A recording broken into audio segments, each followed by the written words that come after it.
ഇനി നമുക്ക് നൽകുന്ന എല്ലാ അനുഗ്രഹങ്ങളെ ഓർത്ത് നമുക്കൊന്ന് ദൈവത്തെ സ്തുതിക്കാം. കരങ്ങൾ ഉയർത്തി ഹല്ലേലൂയ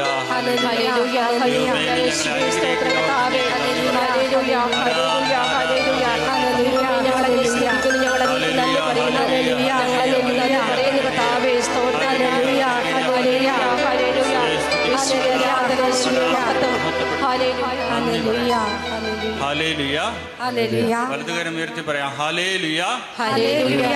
യേശുവേ സ്തോത്രം, യേശുവേ നന്ദി. നമുക്ക് എല്ലാവർക്കും ഇരിക്കാം.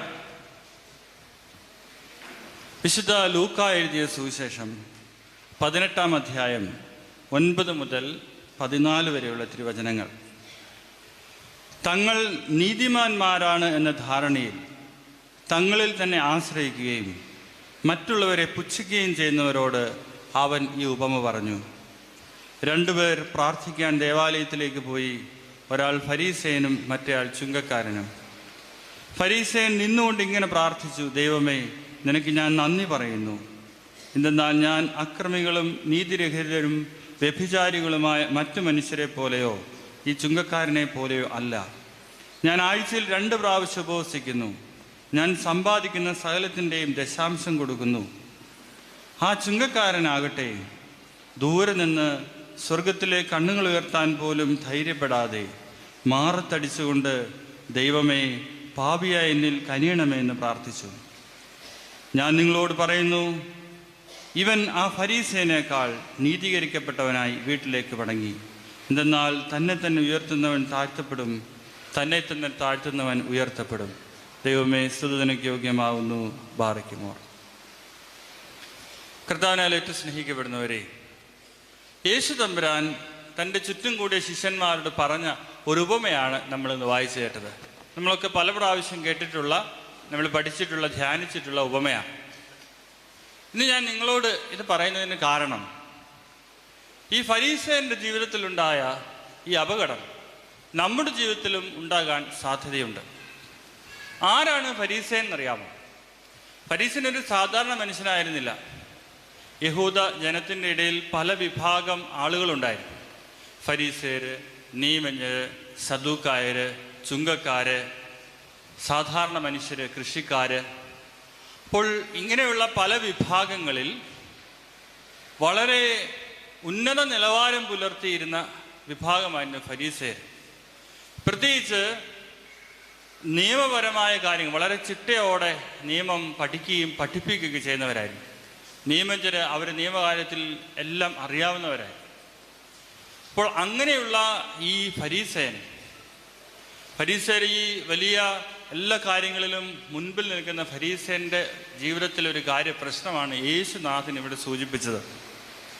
ഫരീസേർ വളരെ കൃത്യമായിട്ട് നിയമം അനുസരിക്കുന്നവരായിരുന്നു. യഹൂദരുടെ നിയമം വളരെ കാർക്കശ്യമുള്ളതായിരുന്നു.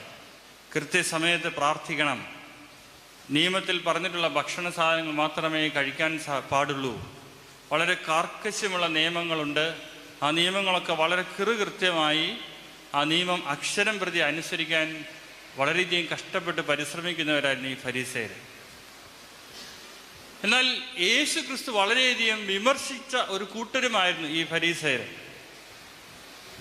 ഈ കാർക്കശ്യത്തോടെ നിയമങ്ങളൊക്കെ അനുസരിച്ച് പള്ളിയിലെ കൃത്യമായിട്ട് പോയി വളരെയധികം പ്രാർത്ഥിച്ച്, ഇവിടെ ഈ ഫരീസൻ സൂചിപ്പിച്ചതുപോലെ ദശാംശം കൊടുത്ത് ഉപവസിച്ച് വളരെ മാന്യമായ ഒരു ജീവിതം നയിക്കുന്ന ഈ ഫരീസേരെ യേശു വളരെയധികം വിമർശിച്ചിരുന്നു.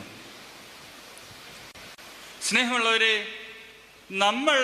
നമ്മിൽ തന്നെ നമ്മെക്കുറിച്ച് തന്നെ ചിന്തിക്കുന്നതും ഒരുപക്ഷെ ഇതുപോലെ ആകാം. ഞാൻ അപ്പുറം ഇപ്പുറമൊക്കെ നോക്കിയിട്ട് അവളെക്കാട്ടിൽ ഞാൻ എന്തുകൊണ്ടും മെച്ചമാണ്, അവളുടെ കുടുംബത്തെക്കാട്ടിൽ എൻ്റെ കുടുംബം വളരെ മെച്ചപ്പെട്ടതാണ്, ആ ബ്രദർ പ്രാർത്ഥിക്കുന്നതിനെക്കാട്ടി കൂടുതൽ ഞാൻ പ്രാർത്ഥിക്കുന്നുണ്ട്, ആ സഹോദരി സംസാരിക്കുന്നത് പോലൊന്നും ഞാൻ സംസാരിക്കാറില്ല. ഇങ്ങനെ നമ്മുടെ ജീവിതത്തിൽ നന്നായിട്ട് ജീവിക്കാൻ പരിശ്രമിക്കുന്ന നമ്മുടെ ജീവിതത്തിലും ഈ ഫരീസേൻ്റെ മനോഭാവം ഉണ്ടാകാൻ സാധ്യതയുണ്ട്. Hallelujah, hallelujah. സ്നേഹമുള്ളവരെ, യഥാർത്ഥമായ ആത്മീയ ജീവിതം എന്താണ്? അത് കുറേ നിയമങ്ങൾ അനുസരിക്കുന്നു, അല്ലെങ്കിൽ നമ്മുടെ വീക്ഷണത്തിൽ മറ്റുള്ളവരെക്കാട്ടിൽ മെച്ചമായിട്ട് ജീവിക്കുന്നു എന്നുള്ളതല്ല. യഥാർത്ഥമായ ആത്മീയ ജീവിതം ദൈവവുമായിട്ട് അഗാധമായ ഒരു ബന്ധത്തിലുള്ള ജീവിതമാണ് യേശു തമ്പുരാൻ പഠിപ്പിക്കുന്നത്. യേശുവിൻ്റെ കാലഘട്ടത്തിൽ ഉണ്ടായിരുന്ന ആളുകളൊക്കെ ഫരീസയരെ കുറിച്ച് നല്ലതാ ചിന്തി. അവർ വലിയ ആത്മീയ മനുഷ്യരാണെന്ന് ചിന്തിച്ചിരുന്നു. കാരണം അവർ നിയമത്തിൽ പറഞ്ഞ ദൈവവചനത്തിൽ പറഞ്ഞതൊക്കെ അക്ഷരം പ്രതി അനുസരിക്കാൻ പരിശ്രമിക്കുന്നവരായി.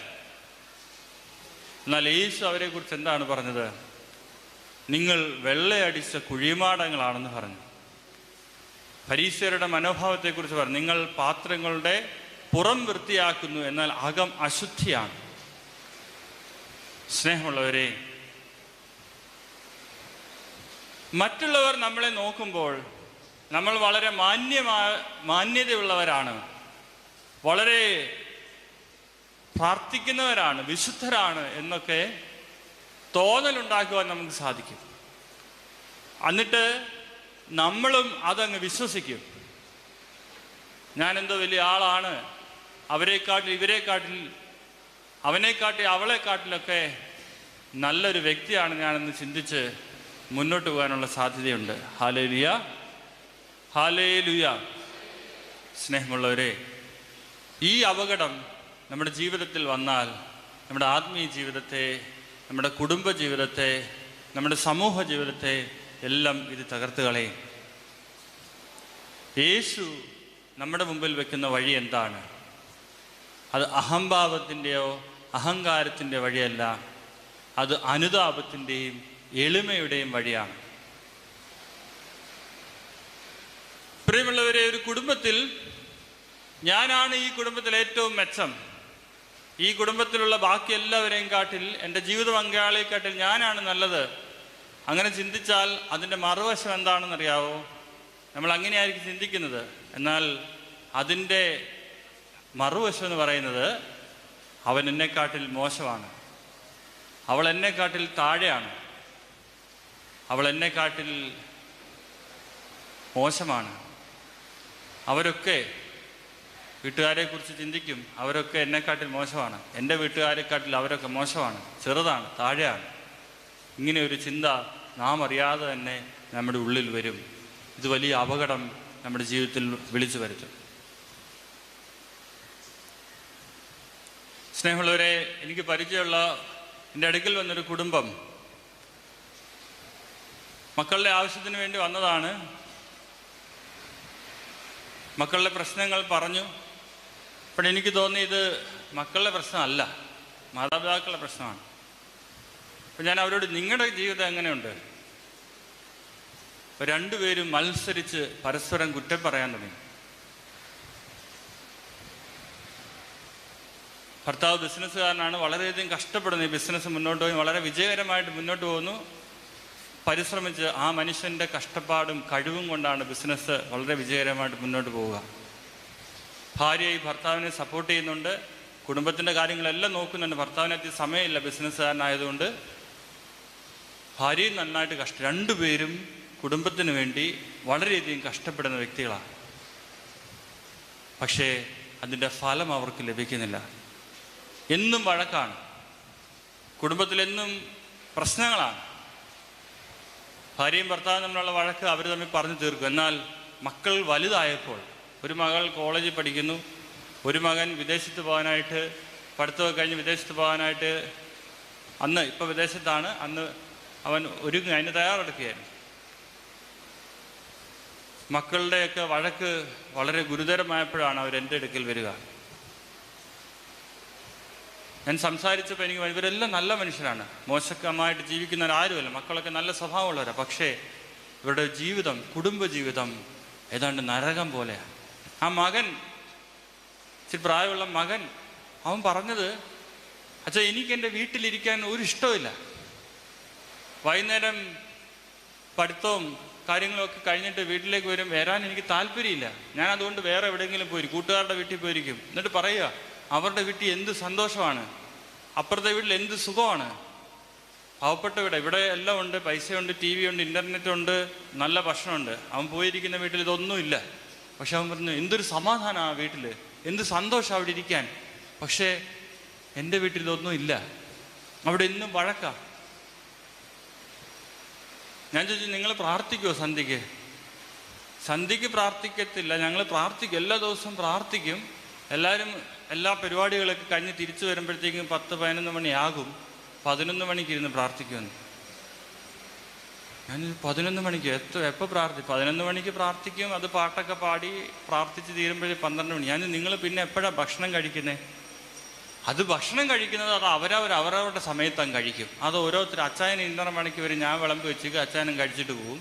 ഞാൻ എനിക്ക് വിശക്കുന്നുണ്ടെങ്കിൽ ഞാൻ ഇച്ചിരി നേരത്തെ കഴിക്കും. പിള്ളേർ അവരുടെ സമയത്ത് വന്ന് കഴിക്കും. ഓരോരുത്തർ ഓരോ സമയത്ത് കഴിക്കും. പിന്നെ എല്ലാവരും വന്ന് കുളിച്ചൊക്കെ റെഡിയായി കഴിഞ്ഞിട്ട് പ്രാർത്ഥിക്കും. ഞാൻ പ്രാർത്ഥിക്കുമ്പോൾ എല്ലാവരും ഇരിക്കുമോ? അപ്പം അമ്മ പറഞ്ഞു, അത് ഞാൻ പാടി തുടങ്ങും.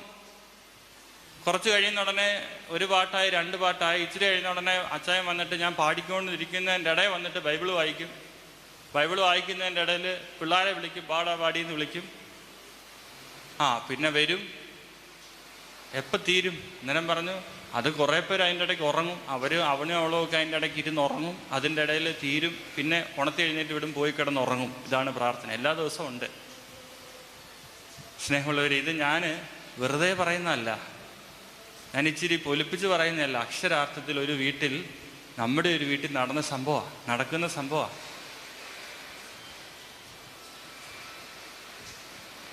അപ്പം ഈ മക്കളോട് സംസാരിച്ചപ്പോൾ എനിക്ക് മനസ്സിലായത് ഇത് തന്നെയാണ്. വളരെ ശരിയാണ്, അമ്മയാണ് ഇതെല്ലാം പറഞ്ഞത്. സ്നേഹമുള്ളവരെ, ഞാൻ അവരോട് സംസാരിച്ച ഒരു കാര്യം മനസ്സിലായത്, എല്ലാവരും നല്ല കഴിവുള്ളവരാണ്, വിദ്യാഭ്യാസമുള്ളവരാണ്, നല്ല മനുഷ്യരാണ്.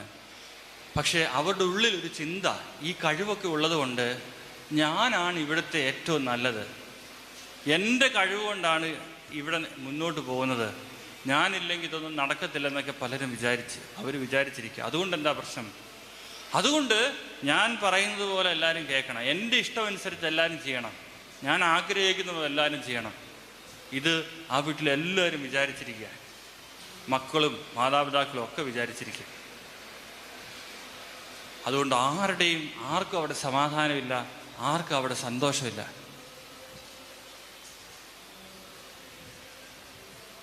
സ്നേഹമുള്ളവരെ, ഞാൻ അവരോട് പറഞ്ഞു,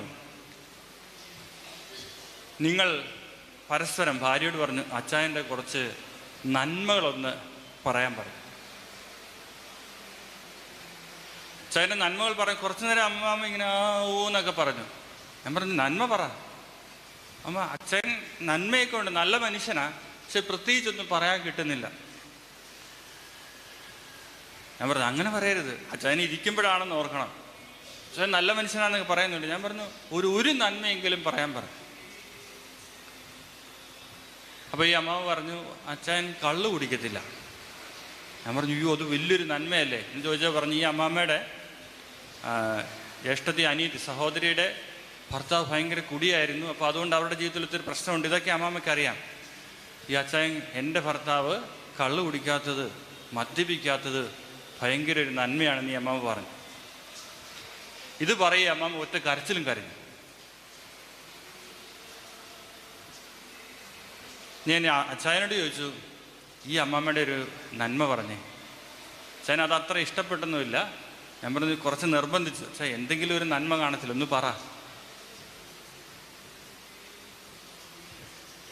അപ്പോൾ ഈ അച്ചായൻ പറഞ്ഞൊരു കാര്യം, കുറേ ഇങ്ങനെ നേരം അതും ഇതുമൊക്കെ പറഞ്ഞിട്ട് പറഞ്ഞു,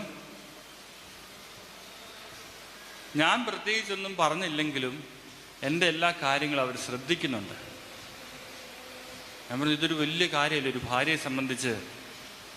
അച്ചായൻ പറഞ്ഞു, ബിസിനസ്സും പല കാര്യങ്ങളൊക്കെ ഓടി നടക്കുമ്പോൾ എൻ്റെ കാര്യങ്ങളൊന്നും ശ്രദ്ധിക്കാൻ എനിക്ക് സമയമില്ലെങ്കിലും ഞാനിതൊന്നും പറഞ്ഞില്ലെങ്കിൽ പോലും എൻ്റെ കാര്യങ്ങളൊക്കെ അവൾ നോക്കിക്കണ്ട് ഞാൻ പറയാതെ തന്നെ ചെയ്യുന്നുണ്ട്. ഞാൻ പറഞ്ഞു, അച്ഛാ ഇത് വലിയൊരു ഭാഗ്യമല്ലേ? ശരിയാ, സമ്മതിച്ചു. എന്നിട്ട് ഞാൻ ഈ മക്കളെ രണ്ടുപേരോടും ചോദിച്ചു, നിങ്ങളുടെ മാതാപിതാക്കളുടെ ഒരു നന്മ പറയാമോ? സ്നേഹമുള്ളവരെ, അവിടെയാണ് ഈ അപ്പനും അമ്മയും കരഞ്ഞു പോയത്. അവർ പറയാ, ഇവരുടെ കുറ്റം എത്ര വേണമെങ്കിലും ഞങ്ങൾ പറയാം, പക്ഷേ അവരെക്കുറിച്ച് നന്മ പറയാൻ ഇച്ചിരി പാടാണ്.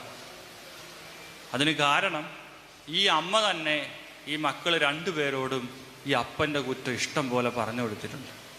ഈ അപ്പൻ ഈ അമ്മയുടെ കുറ്റങ്ങൾ ഇഷ്ടം പോലെ ഈ മക്കളോട്, മുതിർന്നവരായ മക്കളോട് പറഞ്ഞു കൊടുത്തിട്ടുണ്ട്. ഇവരുടെ മനസ്സ് മുഴുവൻ ഈ അപ്പൻ്റെ അമ്മയുടെയും കുറ്റവും കുറവുകളുമാണ് ഇരിക്കുന്നത്. നിൻ്റെ അപ്പൻ അങ്ങനെയാണ്, നിൻ്റെ അപ്പൻ ഇങ്ങനെ ചെയ്തു, നിൻ്റെ അപ്പൻ ചെയ്യുന്നത് ശരിയല്ലെന്ന് പറഞ്ഞ് ഈ അപ്പനോട് നേരിട്ട് പറയാൻ പറ്റാത്ത വിഷമം കൊണ്ട് ഈ അമ്മ ആരോടെ ഈ കുറ്റമെല്ലാം പറയുന്നത്? അമ്മയോടാണ്, ഈ മക്കളോടാണ്. അമ്മ എന്തെങ്കിലുമൊക്കെ വഴക്ക് പറയും, ബഹളം ഉണ്ടാക്കുകയും ചെയ്യുമ്പോൾ ഈ അമ്മയുടെ കുറ്റമെല്ലാം അപ്പൻ മക്കളോട് ഉറക്കെ വിളിച്ച് പറയും. ഈ രണ്ട് മക്കളും ഈ അപ്പൻ്റെ അമ്മയുടെയും കുറ്റം കേട്ട് ഓരോ ദിവസവും, ഒരു ദിവസമല്ലെന്ന് ഓർക്കണം, ഇവർ പറഞ്ഞു എല്ലാ ദിവസവും ഞങ്ങളുടെ വീട്ടിൽ വഴക്കാം. ഓരോ ദിവസവും അപ്പൻ്റെ അമ്മയുടെയും കുറ്റങ്ങൾ ഇവർ പരസ്പരം വിളിച്ചു പറയുന്നത് കേട്ട് അവരുടെ കരച്ചിൽ കണ്ട്, അവിടുത്തെ വഴക്ക് കണ്ട് ഈ വളർന്നു വന്ന ഈ മക്കൾക്ക് എങ്ങനെ ഈ അപ്പനെ അമ്മയെ സ്നേഹിക്കാൻ പറ്റും? എങ്ങനെ ഇവരുടെ നന്മ കാണാൻ പറ്റും? അപ്പനെ അമ്മയും ഈ മക്കൾ ഉപേക്ഷിച്ച് പോയില്ലെങ്കിലേ അത്ഭുതമുള്ളൂ. മകൻ MBA ഒക്കെ പഠിച്ച് നല്ല വിദ്യാഭ്യാസമുണ്ട്, ഇവിടെ ഇഷ്ടം പോലെ ജോലി കിട്ടാൻ സാധ്യതയുള്ളൊരു മകനായി. പക്ഷെ അവന് വിദേശത്ത് പോയാൽ മതി. കാരണം അവൻ പറയുന്നത് എനിക്ക് വീട്ടിൽ നിന്നൊന്ന് പോയാൽ മതി എന്നാ പറയും.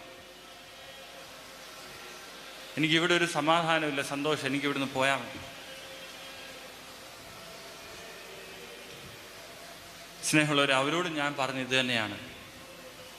ഞാനാണ് ഏറ്റവും വലുത്, എനിക്ക് എല്ലാം ചെയ്യാൻ പറ്റൂ, എൻ്റെ കഴിവ് കൊണ്ടാണ് ഇതെല്ലാം നടക്കുന്നതെന്നുള്ള ആ ഒരു ചിന്തയൊന്ന് മാറ്റിയിട്ട് എൻ്റെ കുടുംബത്തിലുള്ളവരാണ് വലുത്, അവരുടെ സന്തോഷമാണ് വലുത്, അവരാണ് എല്ലാം ചെയ്യുന്നതെന്നുള്ളൊരു തിരിച്ചറിവിലേക്ക്, ബോധ്യത്തിലേക്ക് കടന്നു വരണം. Hallelujah, hallelujah. സ്നേഹമുള്ളവരെ, യേശു ക്രിസ്തു നമ്മെ പഠിപ്പിച്ച പാഠം എന്താണ്? യേശു ഒരു കുഞ്ഞിനെ എടുത്തു വെച്ചിട്ട് പറഞ്ഞു, ഈ ശിശുവിനെ പോലെ ചെറുതാകുന്നവനാണ് സ്വർഗരാജ്യം ലഭിക്കുക. സ്നേഹമുള്ളവരെ, നമ്മുടെ കുടുംബത്തിൽ നമ്മൾ ചെറുതാകാൻ നമ്മൾ തയ്യാറായാൽ നമുക്ക് നമ്മുടെ ഭവനത്തെ സ്വർഗരാജ്യമാക്കി മാറ്റാനായിട്ട് സാധിക്കും. നമ്മുടെ കുടുംബജീവിതത്തിൽ നമ്മൾ അല്പം താഴ്ന്നു കൊടുക്കാൻ നമ്മൾ മനസ്സ് കാണിച്ചാൽ, നമ്മൾ വിട്ടുകൊടുക്കാൻ നമ്മൾ മനസ്സ് കാണിച്ചാൽ, സ്നേഹമുള്ളവരെ, നമുക്കവിടെ സ്വർഗീയ അനുഭവം നമുക്കുണ്ടാകും. ഹല്ലേലൂയ. വലതുകരം ഉയർത്തി പറഞ്ഞേ ഹല്ലേലൂയ, ഹല്ലേലൂയ, ഹല്ലേലൂയ. പ്രിയമുള്ളവരെ, താഴ്മ എന്നുള്ളത് ഒരു പുണ്യമാണ്. എളിമ എന്നുള്ളത് ഒരു വലിയ പുണ്യമാണ്. ഇന്നത്തെ കാലഘട്ടത്തിൽ നമുക്ക് നഷ്ടപ്പെട്ടു പോയിക്കൊണ്ടിരിക്കുന്ന ഒരു പുണ്യമാണത്. പല അപകടങ്ങളുടെയും പല പ്രശ്നങ്ങളുടെയും കാരണവും ഈ എളിമ എന്ന പുണ്യം നഷ്ടപ്പെട്ടു പോകുന്നതാണ്. കുടുംബജീവിതത്തിലും സമൂഹ ജീവിതത്തിലും എളിമ എന്ന പുണ്യം നഷ്ടപ്പെട്ടു പോകുന്നത് കൊണ്ടാണ് പല പ്രശ്നങ്ങളും ഉണ്ടാകുന്നത്. നമ്മൾ കുഞ്ഞുങ്ങളെ ചെറുപ്പത്തിലേ പഠിപ്പിക്കുന്ന എന്താ? ഒന്നാമത് വരണം. പല കുടുംബങ്ങളിലും ഒരു കൊച്ചൊക്കെ ഉള്ളൂ, അതാണ് എല്ലാം തീരുമാനിക്കുന്നത്, അത് പറയുന്ന പോലെ അവിടെ നടക്കുന്നത്. ഇത് വലുതായി വരുമ്പോഴും എല്ലായിടത്തും ഇങ്ങനെ തന്നെ വേണമെന്ന് ഈ കുഞ്ഞങ്ങ് വിചാരിക്കും. ക്ഷമിക്കാനോ വിട്ടുകൊടുക്കാനോ വേണ്ടെന്ന് വെക്കാനോ മറക്കാനോ ഒന്നും കുഞ്ഞുങ്ങൾ പഠിക്കുന്നില്ല. വലുതാകുമ്പോഴും ഇതേ പ്രശ്നങ്ങൾ തന്നെ അവരുടെ ജീവിതത്തിൽ ഉണ്ടാകുന്നു. Hallelujah, hallelujah. പ്രിയമുള്ളവരെ, അഹങ്കാരം എന്ന വലിയൊരു തിന്മയാണ് അഹങ്കാരം. ആദ്യമുണ്ടായ പാപം ഏതാണെന്നറിയോ? അഹങ്കാരം എന്ന പാപമാണ്. ഈ പ്രപഞ്ചത്തിൽ ആദ്യമുണ്ടായ പാപം നമ്മൾ വിചാരിക്കും അനുസരണക്കേടാണ്. ദൈവം ആദ്യം സൃഷ്ടിച്ചത് മാലാഖമാരെയാണ്, അല്ലേ? ഈ പല ഗണം മാലാഖമാരുണ്ട്. ഈ മാലാഖമാരിൽ ഏറ്റവും പ്രധാനപ്പെട്ട മാലാഖമാര് അവര് പിശാചുക്കളായി മാറി. ആ സംഭവം അറിയാവോ? ദൈവം പിശാചിനെ സൃഷ്ടിച്ചിട്ടില്ല, ദൈവം സാത്താനെ സൃഷ്ടിച്ചിട്ടില്ല. ദൈവം മാലാഖമാരെയാണ് സൃഷ്ടിച്ചത്. ദൈവത്തെ പാടി സ്തുതിക്കുവാൻ, ദൈവത്തെ മഹത്വപ്പെടുത്താൻ നിയോഗിക്കപ്പെട്ട ഏറ്റവും ബുദ്ധിയുള്ള ഇന്റലിജൻ്റായ മാലാഖമാരുണ്ടായിരുന്നു, ഒരു ഗണം മാലാഖമാർ. ബെൽസബൂലായിരുന്നു അവരുടെ തലവൻ. ഇവരുടെ ആ ശുശ്രൂഷ, ദൈവത്തെ പാടി മഹത്വപ്പെടുത്തുന്ന ശുശ്രൂഷ അവരുടെ ബുദ്ധിയിൽ, അവരുടെ കഴിവിൽ ഏറ്റവും നന്നായിട്ട് ചെയ്തു വരവേ അവരുടെ ഉള്ളിൽ ഒരു അഹങ്കാര ചിന്തയുണ്ടായി. അവരുടെ ഉള്ളിൽ, മനസ്സിൽ ഒരു നിമിഷം ഒരു അഹങ്കാര ചിന്തയുണ്ടായി. ആ ഉന്നതമായ സ്ഥാനത്ത് നിന്ന്, അവിടെ ഏറ്റവും വലിയ, ഈ പ്രപഞ്ചത്തിൽ സൃഷ്ടിക്കപ്പെട്ടിട്ടുള്ള സൃഷ്ടികളിൽ ഏറ്റവും ഉന്നതമായ സ്ഥാനം അവർക്കുണ്ടായിരുന്നത്, അവിടെ നിന്നും ഏറ്റവും നീചമായ സ്ഥാനത്തേക്ക്, മാലാഖമാരുടെ സ്ഥാനത്ത് നിന്ന് ഏറ്റവും നീചമായ പിശാചുക്കളുടെ അവസ്ഥയിലേക്ക് അവർ വീണുപോയി. ഇത്രമാത്രം വലിയ ദുരിതം, അപകടം ഇവരുടെ ജീവിതത്തിൽ ഉണ്ടാകാൻ കാരണമായ പാപം എന്താണ്? അഹങ്കാരം. അവര് സ്പിരിച്വൽ ബീയിങ്സാണ്, ആത്മീയ ജീവികളാണ്, ദൈവത്തോട് ഏറ്റവും അടുത്ത് നിൽക്കുന്നവരാണ്. അവരുടെ ജീവിതത്തിൽ ഒരിക്കലും അങ്ങനെ ഒരു തിന്മ ഉണ്ടാകാൻ പാടില്ല. എന്നാൽ ഒരു നിമിഷം അവരുടെ ഉള്ളിൽ ആ അഹങ്കാര ചിന്തയുണ്ടായപ്പോൾ അവരുടെ എല്ലാ നന്മകളും നഷ്ടപ്പെട്ട്, അവരുടെ എല്ലാ ഗുണങ്ങളും നഷ്ടപ്പെട്ട്, അവർ ചെയ്തതിന് നേരെ വിരുദ്ധമായ പ്രവൃത്തി ചെയ്യുന്ന അവസ്ഥയിലേക്ക് ഈ മാലാഖമാര് വീണുപോയി. Hallelujah, hallelujah. സ്നേഹമുള്ളവരെ, അഹങ്കാരം എന്ന തിന്മയുടെ ഗുരുതരാവസ്ഥ നമ്മൾ മനസ്സിലാക്കണം. അഹങ്കാരം എന്ന തിന്മയുടെ അപകടം നമ്മൾ മനസ്സിലാക്കണം. ഞാൻ എത്ര വലിയ മനുഷ്യനാണെങ്കിലും, ഞാൻ ഏത് സ്ഥാനത്തിരിക്കുന്ന വ്യക്തിയാണെങ്കിലും, എനിക്ക് എന്തെല്ലാം നന്മകളുണ്ടെങ്കിലും, അഹങ്കാരം അതിനെല്ലാം തകർത്ത് കളയുവാൻ തക്കവണ്ണം വലിയ അപകടം പിടിച്ചതാണ്, ഭീകരമാണ്. അതുകൊണ്ട് എൻ്റെ ഹൃദയത്തിൽ, എൻ്റെ ജീവിതത്തിൽ അഹങ്കാരം എന്ന തിന്മ ഉണ്ടാകാൻ പാടില്ല. ഈ ലോകത്ത് നമ്മൾ അനേകം മനുഷ്യരെ നമുക്ക് ഉദാഹരണമായിട്ട് കാണാൻ പറ്റും. അഹങ്കാരം എന്ന തിന്മ ജീവിതം തകർത്ത് കളഞ്ഞത്. നമുക്ക് വിശുദ്ധ ബൈബിളിൽ അഹങ്കാരം മരണത്തിലേക്ക് നയിക്കും, അഹങ്കാരം എല്ലാ നന്മകളും ഇല്ലാതാക്കി ഇഷ്ടം പോലെ വചനം നമുക്ക് കാണാനായിട്ട് സാധിക്കും. അഹങ്കാരം ഒരിക്കലും രക്ഷപ്പെടില്ല. സ്നേഹമുള്ളവരെ, നമ്മൾ വിചാരിക്കും വലിയ പ്രശ്നമുള്ള പാപമൊന്നും അല്ല അഹങ്കാരമെന്ന്. പുറത്താരോടെങ്കിലും പറഞ്ഞാലും വലിയ കുഴപ്പമില്ല, ഞാനൊരു അഹങ്കാരിയാണെന്നൊക്കെ ചിലർ അഭിമാനത്തോടെ പറയുന്നത് കേട്ടിട്ടുണ്ട്. അഹങ്കാരം എന്ന തിന്മയുടെ ദോഷവശം മനസ്സിലാക്കാത്തവരാണ് അങ്ങനെ പറയുക. നമ്മുടെ ജീവിതത്തിൽ നമ്മൾ വളരെ ഗൗരവത്തോടെ കാണേണ്ട ഒരു കാര്യമാണ്, എൻ്റെ ജീവിതത്തിൽ അഹങ്കാരം എന്ന തിന്മയുണ്ടോ? നമുക്കറിയാം, മൂലപാപങ്ങൾ, 7 മൂലപാപങ്ങളുണ്ട്. ആ മൂലപാപങ്ങളിൽ ഒന്നാണ് അഹങ്കാരം. എന്താണ് മൂലപാപം എന്നറിയാമോ? നമ്മൾ മലയാളത്തിൽ മൂലം, വേര് എന്നാണ് അതിൻ്റെ അർത്ഥം. ദശമൂലാരിഷ്ടം എന്നൊക്കെ നിങ്ങൾ കേട്ടിട്ടുണ്ടായി. 10 വേര് കൊണ്ടുള്ള ആരിഷ്ടമാണ്. അപ്പോൾ ഈ മൂലപാപങ്ങൾ എന്ന് പറഞ്ഞാൽ ഈ വേര് പോലെ കിടക്കുന്ന പാപങ്ങളാണ് അഹങ്കാരം, മൂലപാപങ്ങൾ.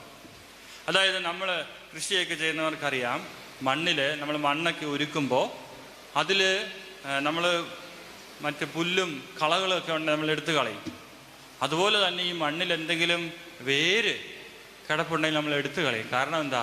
മറ്റ് ചെടിയൊന്നും ഇല്ലെങ്കിലും ഈ മണ്ണ് നമ്മൾ നനച്ച് ചെടി നടാൻ വേണ്ടി നട്ട ചെടിക്ക് വെള്ളം ഒഴിക്കുമ്പോൾ ആ ചെടിയെക്കാട്ടിൽ വേഗം കിളിച്ചു വരുന്നത് ഈ വേര് പൊട്ടിക്കളിച്ച് അതിൽ നിന്ന് പുതിയ മറ്റ് കളകളുണ്ടായി വരും. നമ്മൾ ചെടി ഒരുപക്ഷെ ഇത് താഴേന്ന് കിളിച്ചു വരുമ്പോൾ ചെടി പറിച്ച് മാറ്റാതെ ഇത് മാറ്റാനും പറ്റാത്ത അവസ്ഥ വരും.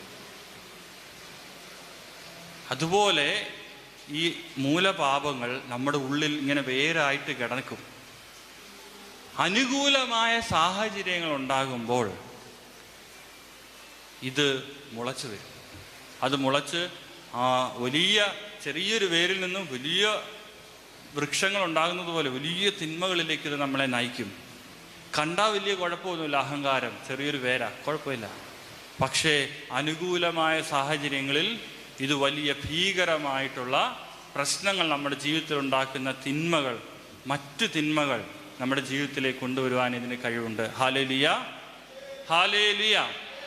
അതുകൊണ്ടാണ് ഈ 7 തിന്മകളെ മൂലപാപങ്ങളിൽ നിന്ന് സഭ പഠിപ്പിക്കുക.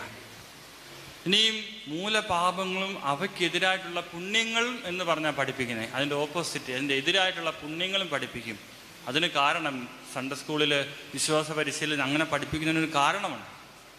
ഈ മൂലപാപങ്ങൾ നമ്മുടെ ജീവിതത്തിൽ നിന്ന് മാറാൻ നമ്മൾ എന്ത് ചെയ്യണമെന്നറിയാവോ? അതിന് ഒരേ ഒരു വഴിയേ ഉള്ളൂ. ഇതിനെതിരായിട്ടുള്ള പുണ്യങ്ങൾ നമ്മുടെ ജീവിതത്തിൽ നമ്മൾ അഭ്യസിക്കണം, പ്രാക്ടീസ് ചെയ്യണം. അതുകൊണ്ടാണ് മൂലപാപങ്ങളും അവയ്ക്കെതിരായ പുണ്യങ്ങളും അങ്ങനെ തന്നെ പഠിപ്പിക്കുക. അപ്പോൾ അഹങ്കാരം എന്ന പാപം എൻ്റെ ജീവിതത്തിൽ നിന്ന് മാറണമെങ്കിൽ ഞാൻ എത്ര അഹങ്കാരം മാറണമേ എന്ന് പ്രാർത്ഥിച്ചാൽ പോരാ. അതിനെതിരായിട്ടുള്ള പുണ്യം, അഹങ്കാരത്തിനെതിരായിട്ടുള്ള പുണ്യം എളിമയാണ്. ഇപ്പം ഞാൻ എന്ത് ചെയ്യണം? എളിമ അഭ്യസിക്കണം. എൻ്റെ ജീവിതത്തിൽ എളിമ അഭ്യസിക്കണം. എളിമപ്പെടാൻ കിട്ടുന്ന അവസരങ്ങളൊക്കെ ഞാനത് വിനിയോഗിക്കണം. അതാണ് ഈ അഹങ്കാരം എന്ന തിന്മ എൻ്റെ ജീവിതത്തിൽ നിന്നും ഒഴിവാക്കാൻ, അതിനെ ദൂരീകരിക്കുവാൻ ഞാൻ ചെയ്യേണ്ടത്. Hallelujah, hallelujah. മനസ്സിലായോ? ഞാൻ പറയുന്നത് മനസ്സിലാവുന്നുണ്ടോ? ഞാൻ ആദ്യം പറഞ്ഞത് അഹങ്കാരം എന്ന തിന്മയുടെ ഗുരുതരാവസ്ഥയാണ്. നമ്മൾ വിചാരിക്കുന്നതിനെക്കാട്ടിൽ നമ്മുടെ ജീവിതത്തെ മുഴുവൻ തകർത്ത് കളയാൻ കെൽപ്പുള്ള ഒരു തിന്മയാണ് അഹങ്കാരം. നമ്മുടെ എല്ലാ മേഖല, ആത്മീയ ജീവിതത്തെയും കുടുംബ ജീവിതത്തെയും വ്യക്തി ജീവിതത്തെയൊക്കെ നശിപ്പിക്കാൻ പ്രാപ്തിയുള്ള തിന്മയാണ് അഹങ്കാരം. ഇതൊരു മൂലപാപമാണ്. അത് നമ്മുടെ ജീവിതത്തിൽ നിന്ന് ഇല്ലായ്മ ചെയ്യാൻ, അതിൻ്റെ ശക്തി കുറച്ച് കൊണ്ടുവന്ന് അതിനെ ഒഴിവാക്കാൻ, പരിപൂർണമായിട്ട് ഇല്ലായ്മ ചെയ്യാൻ നമ്മൾ ചെയ്യേണ്ടത് എളിമ അഭ്യസിക്കുക എന്നുള്ളതാണ്. എളിമ എന്ന പുണ്യം നമ്മുടെ ജീവിതത്തിൽ അഭ്യസിക്കണം. Hallelujah, hallelujah. സ്നേഹമുള്ളവരെ, അഹങ്കാരത്തിൻ്റെ വലിയൊരു പ്രശ്നമാണ് ഇന്നത്തെ നമ്മൾ വായിച്ചു കേട്ട ഈ സുവിശേഷ ഭാഗത്ത് യേശു പറഞ്ഞത്. വലിയ ആത്മീയമായ രീതിയിൽ ജീവിക്കുന്ന ഒരു വ്യക്തിയായിരുന്നു ഈ ഫരീസയൻ. ദശാംശം കൊടുക്കുകയും ഉപവസിക്കുകയും വർജിക്കേണ്ട കാര്യങ്ങൾ വർജിക്കുകയും എല്ലാം ചെയ്യുന്ന വ്യക്തിയായിട്ട് പോലും ആ വ്യക്തിക്ക് ദൈവസന്നിധിയിൽ നിന്നും അനുഗ്രഹം ലഭിച്ചില്ല. എന്നാൽ പാപത്തിൽ അവന് അനുഗ്രഹം ലഭിച്ചെന്നല്ല, പാപത്തിൽ ജീവിക്കുന്ന, തിന്മ ചെയ്ത് ജീവിക്കുന്ന ഈ ഒരു ചുങ്കക്കാരൻ്റെ അത്രയും പോലും അനുഗ്രഹം നേടാൻ ഈ ഫരീസേന് സാധിച്ചില്ല. അതാ ഇവിടെ പറഞ്ഞേ, നമ്മൾ ഫരീസേനെ പോലെ ജീവിക്കരുത്, ചുങ്കക്കാരനെ പോലെ ജീവിക്കണം, അങ്ങനല്ല കർത്താവ് പഠിപ്പിച്ചത്. നമ്മൾ എത്ര നല്ലവരാണെങ്കിലും ഈ അഹങ്കാര മനോഭാവത്തോടെയാണ് നമ്മൾ ദൈവസന്നിധിയിലേക്ക് വരുന്നതെങ്കിൽ ഒരു പാപിക്ക് ലഭിക്കുന്ന അനുഗ്രഹം പോലും നമുക്ക് ലഭിക്കില്ല. Hallelujah, hallelujah. സ്നേഹമുള്ളവരെ, അതുകൊണ്ട് നമ്മുടെ ഉള്ളിലുള്ള, നമ്മുടെ ഹൃദയത്തിലുള്ള അഹങ്കാര മനോഭാവങ്ങൾ നമ്മൾ ദൂരീകരിക്കണം. അതിനുള്ള വഴി നമ്മൾ എളിമ അഭ്യസിക്കുക എന്നുള്ളതാണ്. നമ്മൾ എന്ത് ചെയ്യണം? നമ്മൾ എളിമ അഭ്യസിക്കണം. സുഭാഷിതങ്ങൾ ഇപ്രകാരം പറയുന്നു. സുഭാഷിതം 16:5, അഹങ്കരിക്കുന്നവരോട് കർത്താവിന് വെറുപ്പാണ്, അവർക്ക് ശിക്ഷ കിട്ടാതിരിക്കില്ല തീർച്ച. സുഭാഷിതം 16:18 ഇപ്രകാരം പറയുന്നു.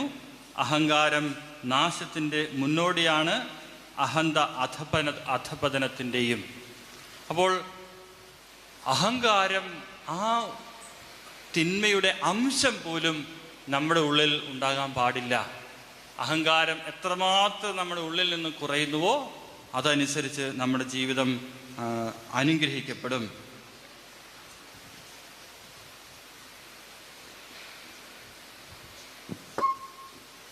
വിശുദ്ധനായ തോമസ് അക്കംപിസ് എന്ന് പറഞ്ഞ വിശുദ്ധൻ ഇപ്രകാരം പറയുന്നുണ്ട്.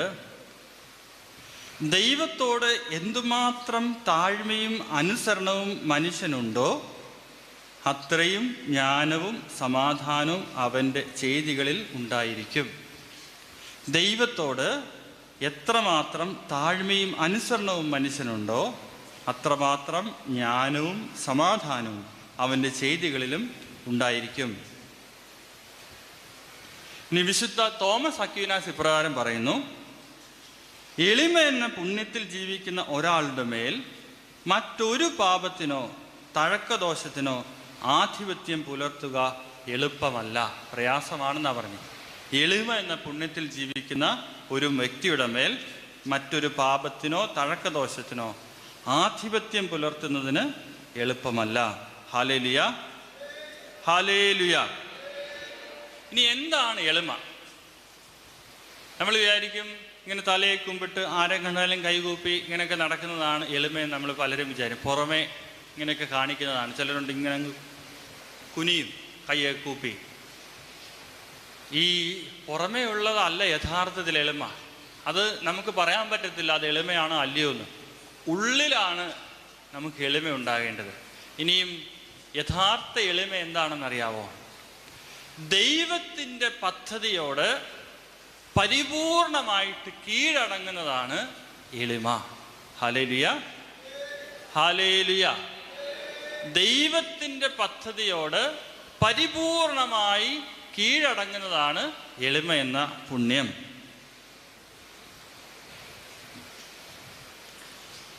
പരിശുദ്ധ ദൈവമാതാവ് കന്യക മറിയാം, ഗബ്രിയേൽ ദൂതൻ ദൈവത്തിൻ്റെ ഹിതം പരിശുദ്ധ മറിയത്തോട് അറിയിച്ചപ്പോൾ മാതാവ് എന്താണ് പറഞ്ഞത്? ഇതാ കർത്താവിൻ്റെ ദാസി, നിന്റെ വാക്ക് എന്നിൽ നിറവേറട്ടെ. ദൈവ പദ്ധതിയോട് 100% കീഴ്വഴങ്ങി അനുസരിച്ച ആ പദ്ധതിയോട് ചേർന്ന് നിന്ന പരിശുദ്ധ അമ്മയാണ് എളിമ എന്താണെന്ന് നമ്മെ പഠിപ്പിക്കുന്നത്. നീ ഗർഭം ധരിച്ച് ഒരു പുത്രനെ പ്രസവിക്കും, നീ ഇതാ ദൈവത്തിൻ്റെ അമ്മയാകാൻ പോകുന്നു, വലിയൊരു പദവി കിട്ടി. എന്നാൽ ആഹാ, ഞാൻ ഇനി തൊട്ട് ഞാൻ വലിയ ആളാണ്, ഞാൻ ആരാണെന്നറിയാവോ? രക്ഷകന്റെ അമ്മയാണ്. ഇങ്ങനെയൊക്കെ വിചാരിച്ച് മറിയം വലിയ ആള് ചമഞ്ഞിരുന്നോ? ഇല്ല. ഇത് ഈ ദൈവദൂതന്റെ അരുളപ്പാട് കേട്ട ഉടനെ മറിയം എന്താ പറഞ്ഞത്? ഇതാ കർത്താവിൻ്റെ ദാസി, ഇതാ കർത്താവിൻ്റെ അമ്മ. ഇങ്ങനെയാണോ പറഞ്ഞേ? ഇതാ കർത്താവിൻ്റെ ദാസി, നിന്റെ വാക്ക് എന്നിൽ നിറവേറട്ടെ, ദൈവവചനം എന്നിൽ നിറവേറട്ടെ. തന്നെ ദൈവഹിതത്തിന് വിട്ടുകൊടുത്തു. ഇനിയും അമ്മ അങ്ങനെ പറയുക മാത്രമല്ല ചെയ്തേ, തൊട്ടടുത്ത് അമ്മ ചെയ്യുന്ന പ്രവൃത്തി എന്താണ്? തൻ്റെ ചാർച്ചക്കാരി എലിസബത്ത്, വൃദ്ധയായ എലിസബത്ത്, വന്ധ്യ എന്ന് വിളിച്ചിരുന്ന അവള് ഗർഭിണിയാണ്, അവൾക്ക് 6-ാം മാസമാണ്, അവൾക്കൊരു സഹായം ആവശ്യമാണ്, തുണ ആവശ്യമാണ്, ശുശ്രൂഷിക്കാൻ ഒരാൾ ആവശ്യമാണെന്ന് മനസ്സിലാക്കിയ പരിശുദ്ധ അമ്മ തിടുക്കത്തിൽ യാത്ര ചെയ്ത് എലിസബത്തിന്റെ അടുക്കൽ പോയി എലിസബത്തിനെ ശുശ്രൂഷിച്ചു. Hallelujah, hallelujah. എളിമ. അഹങ്കാരമായിരുന്നെങ്കിൽ എന്ത് ചെയ്യും? ഞാൻ ദൈവത്തിൻ്റെ അമ്മയാകാൻ പോകുന്നു, എല്ലാവരും വന്ന് എന്നെ ശുശ്രൂഷിക്കട്ടെ. ഞാൻ ആരാന്നറിയാവോ? ഞാൻ നിസ്സാരക്കാരിയല്ല, ഞാൻ ദൈവത്തിൻ്റെ അമ്മയാകാൻ പോകുന്ന ആളാണ്, എൻ്റെ ഉള്ളിൽ ദൈവമാണ് ഉള്ളത്. ഇങ്ങനെയൊക്കെ പറഞ്ഞ് കസരയിട്ടിരിക്കുകയല്ല മറിയം ചെയ്തത്. മറിയം തൻ്റെ ഇളയമ്മയ്ക്ക് തൻ്റെ ശുശ്രൂഷ ആവശ്യമാണ്, സഹായം ആവശ്യമാണെന്ന് മനസ്സിലാക്കി ഒരു ദാസിയെ പോലെ ആ ഇളയമ്മയുടെ അടുക്കൽ പോയി ശുശ്രൂഷ ചെയ്തു, സേവനം ചെയ്തു. Hallelujah, hallelujah. എളിമ. സ്നേഹമുള്ളവരെ, എളിമ എന്ന പുണ്യത്തിന് നമ്മുടെ ജീവിതത്തിൽ ഒത്തിരി അനുഗ്രഹങ്ങൾ നേടിത്തരാനായിട്ട് സാധിക്കും. നമ്മുടെ ജീവിതത്തിൽ വലിയ അനുഗ്രഹങ്ങൾ നേടിത്തരാൻ ശക്തിയുള്ള പുണ്യമാണ് എളിമ എന്ന് പറയുന്നത്.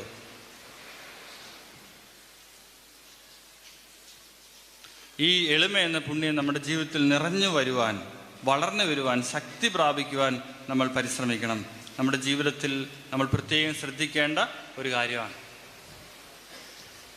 എളിമ. യേശു ക്രിസ്തുവിൻ്റെ ജീവിതത്തിൽ നമുക്കിത് വളരെ വ്യക്തമായിട്ട് കാണാൻ സാധിക്കും. നമ്മൾ ആരെയാണ് ബഹുമാനിക്കുക? നമ്മൾ പൊതുവെ മനുഷ്യർ ബഹുമാനിക്കുന്ന ഇച്ചിരി നല്ല സ്ഥാനമാനവും അധികാരവും പൈസയൊക്കെ ഉള്ളവരെ കാണുമ്പോൾ കയ്യെ കുപ്പി സാറേ എന്നൊക്കെ വിളിച്ച് കയ്യെ കുപ്പി ഇങ്ങനെ നിൽക്കും, അല്ലേ? അതേസമയം ഒരു പാവപ്പെട്ട വന്നാലോ നമ്മൾ നീട്ട് നീ ഏതാ ഇങ്ങനെയൊക്കെ ചോദിക്കും, അല്ലേ? പാവപ്പെട്ടവരോട് നമ്മളിങ്ങനെ നേരെ എന്ന് ചോദിക്കും. ഇച്ചിരി വലിയ ആൾക്കാർ വരുമ്പോൾ നമ്മൾ കയ്യെ കുപ്പി ആള് വലിയ ആളാണ്. എന്നാൽ യേശു നേരെ തിരിച്ചായിരുന്നു. പാവപ്പെട്ടവരോട് കരുണയോടെ, സ്നേഹത്തോടെ, അലിവോടെയാണ് യേശു പെരുമാറിയത്. ഒരു പെൺകുട്ടി, പാപിനിയായ സ്ത്രീ, തൻ്റെ യേശുവിൻ്റെ കാൽക്കൽ വന്ന് കരഞ്ഞ് കണ്ണുനീര് കൊണ്ട് പാദം കഴുകി, സുഗന്ധദ്രവ്യം കൊണ്ട് പാദം കഴുകി, തലമുടി കൊണ്ട് തുടച്ചു. അപ്പൊ ബാക്കി അവിടെ ഇരുന്നവരൊക്കെ എന്ത് ചെയ്തിച്ചു, ഇവള് ഈ പന്നൻ സ്ത്രീ, അവള് വന്ന് തൊട്ടിട്ടും യേശു എന്താ ഒന്നും വഴക്ക് പറയാത്തെ, അവളെ ഓടിച്ച് പുറത്താക്കണ്ടേ. യേശുവിൻ്റെ കാല് കഴുകിക്കൊണ്ടിരിക്കുകയാണ്ട് ബാക്കിയുള്ളവർക്കൊന്നും മിണ്ടാൻ പറ്റിയില്ല, അല്ലെങ്കിൽ അവർ ഇറങ്ങിപ്പോടി എന്നൊക്കെ പറഞ്ഞേനെ. യേശു എന്താ പറഞ്ഞേ? അവരിങ്ങനെ ചിന്തിക്കുന്നു എന്ന് മനസ്സിലാക്കി. നമ്മുടെ ഉള്ളു കാണുന്നവനാണ് ദൈവം, നമ്മളെങ്ങനെ ചിന്തിക്കുന്നു എന്ന് അറിയുന്നവനാണ് അവിടുന്ന്. അവരിങ്ങനെ ചിന്തിക്കുന്നു എന്ന് മനസ്സിലാക്കിയിട്ട് യേശു പറഞ്ഞു, ഇവൾ ചെയ്ത ഈ സംഭവം ലോകത്തെവിടെല്ലാം സുവിശേഷം പ്രസംഗിക്കുന്നുവോ അവിടെയെല്ലാം ഇതും അറിയപ്പെടും. Hallelujah, hallelujah. സ്നേഹമുള്ളവരെ, പാവപ്പെട്ടവരോട്, പാപികളോട്, ഒന്നുമില്ലാത്തവരോട്, ആരോടുമില്ലാത്തവരോട് വലിയ സ്നേഹം കാണിക്കുന്ന വ്യക്തിയായിരുന്നു യേശു മിശിഹ. നമുക്കിത് സാധിക്കുമോ? കൊച്ചു കുഞ്ഞുങ്ങളെ അനുഗ്രഹിക്കണമെന്ന് പറഞ്ഞ് കുറച്ച് അമ്മമാർ വന്നു. പ്രത്യേകിച്ച് ഇസ്രായേലിൽ സ്ത്രീകൾക്ക് വലിയ വിലയൊന്നുമില്ല. അങ്ങനെ ഒരു സ്ഥലത്ത് യേശുവിനെ കാണാൻ വന്നപ്പോൾ ശിഷ്യന്മാർ പറഞ്ഞു, നിങ്ങളിപ്പോൾ അങ്ങോട്ട് പോകണ്ട, പിന്നെ കർത്താവ് അനുഗ്രഹിക്കാനായിട്ട് ഇറങ്ങി വരും, അല്ലെങ്കിൽ പ്രസംഗിക്കാനായിട്ട് ഇറങ്ങി വരും. ഇപ്പോൾ കർത്താവ് ഇച്ചിരി വിശ്രമിക്കുവാണ്, നിങ്ങളിപ്പോൾ മാറി ഇന്നോളാൻ പറയും, ഇപ്പോൾ വരണ്ടെന്ന് വഴക്ക് പറഞ്ഞു ഓടിച്ചു. ഇത് യേശു പറഞ്ഞു. യേശു ശിഷ്യന്മാരെ വഴക്ക് പറഞ്ഞു, കുഞ്ഞുങ്ങളെ തടയരുത്, അവരെ എൻ്റെ അടുക്കിലേക്ക് വരാൻ അനുവദിക്കണം. Hallelujah, hallelujah. സ്നേഹമുള്ളവരെ, പാവപ്പെട്ടവരെ, ഒന്നുമില്ലാത്തവരെ, ആരോരുമില്ലാത്തവരെ, അധകൃതരായിട്ട് ആളുകൾ കാണുന്നവരെ ഒക്കെ തന്നോട് ചേർത്ത് നിർത്താൻ യേശു മിശിഹ ഒരു പ്രത്യേക താല്പര്യം കാണിച്ചിരുന്നു. സമൂഹം ഒറ്റപ്പെടുത്തിയവരെ, കുഷ്ഠരോഗികളെ എവിടെ വെച്ച് കണ്ടാലും കല്ലെടുത്തെറിയും. കുഷ്ഠരോഗിയെ തൊടുന്നവൻ അശുദ്ധനാണ്, അവനെ തൊട്ട് സുഖപ്പെടുത്തിയവനാണ് നമ്മുടെ കർത്താവ്. രോഗികളെയൊക്കെ പാപികളായി മുദ്രകുത്തിയ ഒരു സമൂഹത്തിൽ ഇന്ന് അത്രയും വലുതായിട്ടില്ല. രോഗികളൊക്കെ ദൈവത്തിൻ്റെ ശാപം കിട്ടിയവരാണെന്ന് കണ്ടിരുന്നൊരു സമൂഹത്തിൽ ഇത് ദൈവത്തിൻ്റെ ശാപമല്ല, ഇത് ദൈവം കൊടുത്ത ശിക്ഷയല്ല, ഇത് ദൈവത്തെ മഹത്വപ്പെടുത്താനുള്ള അവസരമാണെന്ന് പറഞ്ഞു പഠിപ്പിച്ച, ചെയ്തു കാണിച്ച യേശു ക്രിസ്തു എളിമയുടെ വലിയ മാതൃക നമുക്ക് കാണിക്കുന്നുണ്ട്. ഹല്ലേലൂയ. വലതുകരം ഉയർത്തി പറഞ്ഞേ ഹല്ലേലൂയ, ഹല്ലേലൂയ. സ്നേഹമുള്ളവരെ, എളിമ എന്ന പുണ്യം നമ്മുടെ ജീവിതത്തിൽ പ്രകടിപ്പിക്കണമെങ്കിൽ നമ്മൾ ഇച്ചിരി വില കൊടുക്കണം. നമ്മൾ എന്തെങ്കിലുമൊക്കെ നഷ്ടപ്പെടുത്തണം, നമ്മളെ തന്നെ ചിലപ്പം മുറിപ്പെടുത്തേണ്ടതായിട്ട് വരും. അതിന് സാധിക്കുമോ? വലിയ പണക്കാരല്ലെങ്കിൽ അധികാരമുള്ളവരെ നമ്മളൊന്ന് കൈകൂപ്പി അവരോട് ചങ്ങാത്തമൊക്കെ കൂടിയാൽ നമുക്ക് എന്തെങ്കിലുമൊക്കെ കിട്ടും അവരുടെ കയ്യിൽ നിന്ന്. അതേസമയം ഒന്നുമില്ലാത്തവരോടാ കൂടുന്നതെങ്കിലോ നമ്മുടെ എന്തെങ്കിലുമൊക്കെ അവർക്ക് കൊടുക്കേണ്ടി വരും. ചില വീട്ടുകാരുണ്ട്, ബന്ധുക്കളോടൊന്നും മിണ്ടത്തില്ല, ഒരു ബന്ധുക്കളോടും മിണ്ടത്തില്ല, ഒരു ബന്ധവും ഇല്ല. കാരണം എന്താണെന്നറിയാവോ? ഞങ്ങളുടെ മക്കളൊക്കെ ഗൾഫിലും യൂറോപ്പിലൊക്കെ പോയി ഇച്ചിരി കാശൊക്കെ ഉണ്ട്, ഇനി ഇവരെല്ലാം ബന്ധം പറഞ്ഞുകൊണ്ട് ഇവരെല്ലാം വരും. മോടെ കല്യാണമാണ്, കൊച്ചിന് പഠിക്കാൻ പോകണം, അത് വേണം, ഇത് വേണം, ലോൺ അടയ്ക്കാനുണ്ടെന്നൊക്കെ പറഞ്ഞു വരും. ഇതെല്ലാം കൊടുക്കണ്ടേ? അപ്പം ഇത് കൊടുക്കാതിരിക്കാൻ എന്താണ് മാർഗം? എല്ലാവരുടെ പണക്കമാണ്, ആരോടും മിണ്ടത്തില്ല. പിന്നെ വലിയ മതിലൊക്കെ കെട്ടി ഗേറ്റൊക്കെ ഇട്ട് പൂട്ടി 2 പട്ടിയെ വാങ്ങിച്ചങ്ങ് ഇട്ടേക്കും, ഒറ്റ മനുഷ്യർ അകത്ത് കയറത്തില്ല. സ്നേഹമുള്ളവരെ, എളിമ എന്ന പുണ്യം നമ്മളെ തന്നെ കൊടുക്കാൻ ആവശ്യപ്പെടുന്ന പുണ്യമാണ്. പരിശുദ്ധ ദൈവമാതാവ് എലിസബത്തിൻ്റെ അടുക്കൽ പോയി 3 മാസം ശുശ്രൂഷ ചെയ്ത് സേവനം ചെയ്തു. മാതാവിന് കൊടുക്കാൻ പറ്റിയ കാര്യമായിരുന്നത്. ഇതുപോലെ നമുക്കുള്ളതും നമ്മളെ തന്നെയും മറ്റുള്ളവർക്ക് പങ്കുവെച്ചു കൊടുക്കുവാൻ നമ്മളോട് ആവശ്യപ്പെടുന്നൊരു പുണ്യമാണ് എളിമ. ഈ എളിമ എന്ന പുണ്യം നമ്മുടെ ജീവിതത്തിൽ ഒത്തിരി അനുഗ്രഹം കൊണ്ടുവരുന്നൊരു പുണ്യമാണ്. നമ്മുടെ ജീവിതത്തിൽ ധാരാളമായിട്ടുള്ള ദൈവകൃപ നിറയ്ക്കുന്ന പുണ്യമാണ്. ഇതില്ലെങ്കിൽ നമ്മൾ വിചാരിക്കും, എൻ്റെ ബാങ്ക് ബാലൻസും എൻ്റെ സ്വത്തും എൻ്റെ സാധനവും ഒക്കെ അത് അവിടെ കിടക്കും. ഇതൊന്നും നമുക്ക് പ്രയോജനം ചെയ്യത്തില്ല. ദൈവത്തിൻ്റെ കൃപയില്ലെങ്കിൽ ഇതുകൊണ്ട് വല്ല കാര്യമുണ്ടോ? ദൈവാനുഗ്രഹം ഇല്ലെങ്കിൽ വേറെ എന്തുണ്ടെന്ന് പറഞ്ഞിട്ട് കാര്യമുണ്ടോ? ഒരു കാര്യമില്ല. ഹല്ലേലൂയ. സങ്കീർത്തനം പറയുന്നുണ്ടല്ലോ, കർത്താവ് ഭവനം കാക്കുന്നില്ലെങ്കിൽ കർത്താവ് നഗരം കാക്കുന്നില്ലെങ്കിൽ കാവൽക്കാർ വെറുതെ ഉറക്കമുളച്ചിരിക്കുന്നു. സ്നേഹമുള്ളവരെ, ദൈവത്തിൻ്റെ അനുഗ്രഹം നമ്മുടെ ജീവിതത്തിൽ നേടിത്തരുവാൻ അതിന് നമ്മുടെ ജീവിതത്തിൽ നമ്മിൽ ഉണ്ടായിരിക്കേണ്ട ഒരു വലിയ പുണ്യമാണ് എളിമ, താഴ്മ എന്ന് പറയുന്നത്. ആ പുണ്യം, താഴ്മ നമ്മുടെ ജീവിതത്തിൽ ഉണ്ടാകണം. അഹങ്കാരം എന്ന പുണ്യത്തെ നമ്മുടെ ജീവിതത്തിൽ നിന്നും ഒഴിവാക്കുവാനുള്ള വഴി അത് മാത്രമാണ്.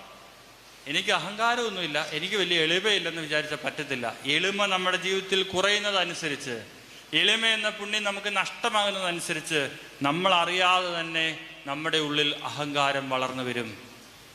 Hallelujah, hallelujah. പ്രിയമുള്ളവരെ, നമുക്കറിയാം സ്നേഹം ക്രിസ്തീയ പുണ്യങ്ങളുടെ ഏറ്റവും പ്രധാനപ്പെട്ടതാണ് സ്നേഹം. യേശു ക്രിസ്തു പറഞ്ഞു, നിങ്ങൾ പരസ്പരം സ്നേഹിക്കുവിൻ. എങ്ങനെ? ഞാൻ നിങ്ങളെ സ്നേഹിക്കുന്നത് പോലെ നിങ്ങളും പരസ്പരം സ്നേഹിക്കുവിൻ. ഈ സ്നേഹമുള്ളവർക്ക് ഈ എളിമയുണ്ടാകും. എളിമയുള്ളവർക്കേ സ്നേഹിക്കാൻ സാധിക്കത്തുള്ളൂ. എന്താണ് സ്നേഹം? പ്രിയമുള്ളവരെ, സ്നേഹം എന്ന് പറഞ്ഞാൽ എല്ലാം നൽകുന്നതാണ്. സ്വാർത്ഥത എന്താണെന്നറിയോ? സ്വാർത്ഥത, എനിക്ക് എല്ലാം, എനിക്ക് ഒന്നും കൊടുക്കത്തില്ല, എല്ലാം എനിക്ക് വേണം, എൻ്റേത്, എനിക്ക്, ഞാൻ, ഇതിൻ്റെ സ്വാർത്ഥത. എന്നാൽ സ്നേഹം എന്താ? സ്നേഹം എന്നെ മറന്ന്, സ്വാർത്ഥതയില്ലാതെ എന്നെ മറന്ന്, എൻ്റേത്, എനിക്കുള്ളത് എന്നുള്ളതെല്ലാം മറന്ന് മറ്റുള്ളവർക്ക് ആ ഒരു ചിന്ത, ആ ഒരു മനോഭാവം.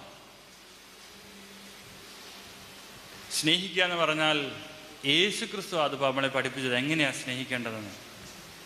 തന്നെ തനിക്കുള്ളതും തൻ്റേതും തന്നെയും നൽകിക്കൊണ്ട് യേശു സ്നേഹിച്ചു. എവിടെയാ? കാൽവരി മലയിലെ കുരിശിൽ.